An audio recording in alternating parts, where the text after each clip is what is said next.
This is the Proceed Smooth Absorbent texture. It is what it says, smooth and absorbent. If you open the container, you can see it's got this nice creamy texture to it, which is really, really nice to trowel on the wall. It's kind of like I don't even know how to explain it. It's really cool to trowel. It looks like it's a bit gray or white, but in all actuality, it's just very clear. There's no white in here. You can tint this to be very, very dark if you wanted to. Almost black, reds, deep, deep colors too.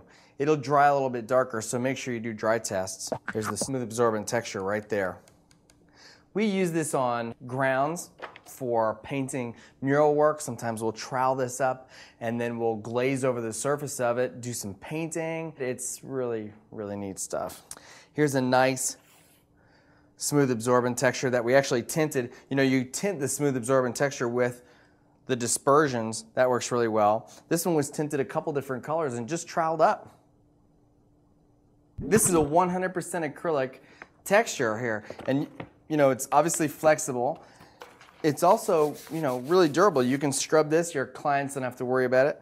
In the past, I used like a gypsum or drywall compound, very cheap, and I put that on the wall, but it's brittle. You know, it has that same chalky, kind of absorbent, smooth texture feel to it, but it was never really durable. This smooth absorbent texture would be a great replacement for those of you that are using drywall compound in the field, because you can go right up on top, do your glazing. You don't have to worry about top coating it or painting it or priming it because it's 100% acrylic.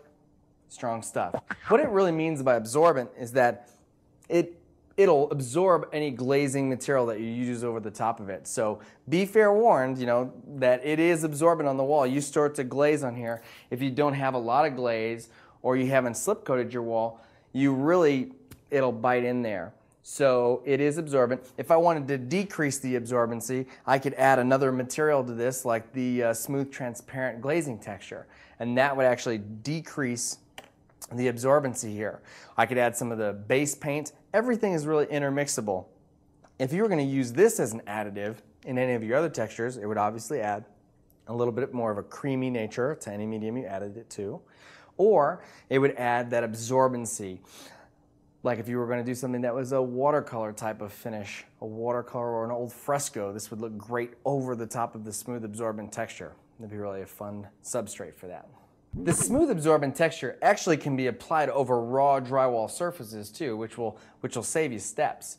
If it's a little bit thick in the container and it's not sticking, like let's say you decide to roll on the smooth absorbent texture, you can always add a little bit of water to this material to thin it down to get better penetration into those raw surfaces. But once it's up there, it's stuck, which is going to, you know, save you time. Skipping steps like this, it's incredible. You can actually, and we do this quite a bit, is just tint this one particular color, trowel it up over raw drywall, and that's it. It's done. We make a great one-pass finish that we can sell all day. Really cool stuff. The smooth absorbent, nifty.